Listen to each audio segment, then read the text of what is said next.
Greetings class. What I'd like to go over is another step in the writing process, and that is called editing. And again, editing is small picture things. So you're looking at small errors. It could be grammar related. It could be run-ons, fragments, spelling, things like that. It could also be stylistic. Maybe you start every single sentence with the same word. Maybe you keep using the same word over and over again. Maybe all your sentences are the same length. So that's editing. It could be style, it could be grammar. And in today's day and age, it's important to ask, do we even need to edit? I could text do we even need grammar? I could text my friend right now an emoji of a smiley face and they'll write me back a smiley face. So maybe we don't need to know grammar, right? On one level, we do need grammar because it helps with communication.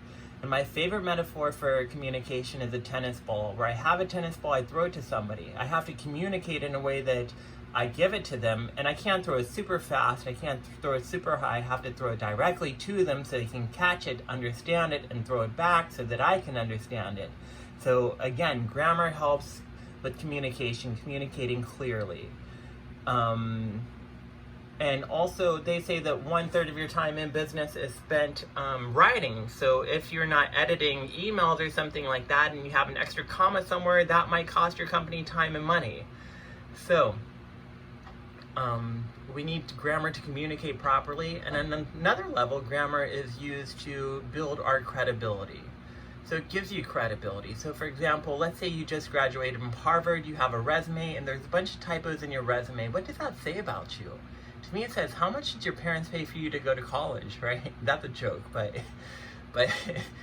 it does question your ability to write.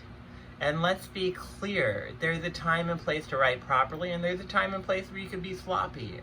So for example, if you're writing poetry has swear words in it, has slang, they use grammar in a lot of different ways that a typical academic writer would not. And that's fine because that's part of their genre.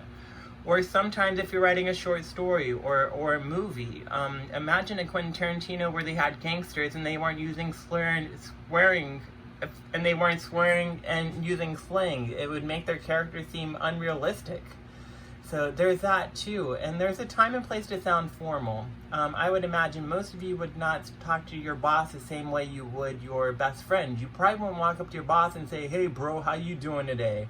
Chances are you wouldn't talk like that. And you probably wouldn't walk up to your best friend and say, hey, or you wouldn't say, greetings, sir, how are you doing today? I hope you're doing well. Chances are we wouldn't talk to our friend. Now it depends on our relationship with our boss, and it depends on our relationship with our friend, but most people wouldn't talk like that. So there's a time and place to write formal. There's a time and place to swear. I love swearing. Personally, I don't see anything wrong with it. I love slang. I see nothing wrong with it. But there's a time and place to use it in writing. There's a time and place not to use it. And academic writing would be that.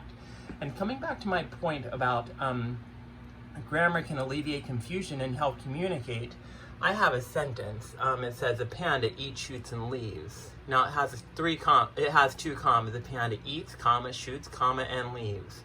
And if you look at this sentence, what it's saying is that the panda ate, it shot the restaurant up, and it left. Right? So we're talking about a bad panda, a horrible panda here. And chances are, we wouldn't have these commas. We would say the panda eats bamboo shoots and leaves. Now we're talking about a zoo panda, or a panda from China. Before, but when I put the commas in there, it changed the whole context and meaning of the sentence. And again, 1/3 of your time in business is spent writing, and having bad grammar or the wrong comma can completely change the meaning of a sentence. Here's another example. It says, please eat grandpa. Now, if you look at the sentence, and a lot of us might write this, I see people do this a lot of times on Facebook, but if you write it like this, you're saying, we need to eat grandpa. We're cannibals here. And so what I would have to do is I'd have to put a comma, unless I'm writing a Texas Chainsaw Massacre type book. But I'd have to put a comma there, and then if I have a comma, I say, please eat grandpa, please eat grandpa, and now we're inviting grandpa to eat. In my last example, I actually saw this. So I came out of a restaurant, and I saw firemen raising money, and they had a sign that said, please help burn children. It's a true story. Now, if you have this sign like this, chances are you're not going to raise money because you're asking people to donate money to light children on fire. No one's going to pay for that. And what it should say, and I actually had a marker, and I fixed it to say burned children. Please help burned children, children who had been burned in fires. So again, if you have bad grammar, it can completely change the message. And it's just something I like to focus on whenever I have a chance. I think it's very, very important to talk about editing and grammar whenever you have the chance. And again, this is a very important step in the process of writing. It's editing. Hope this video helps you. Thanks for listening.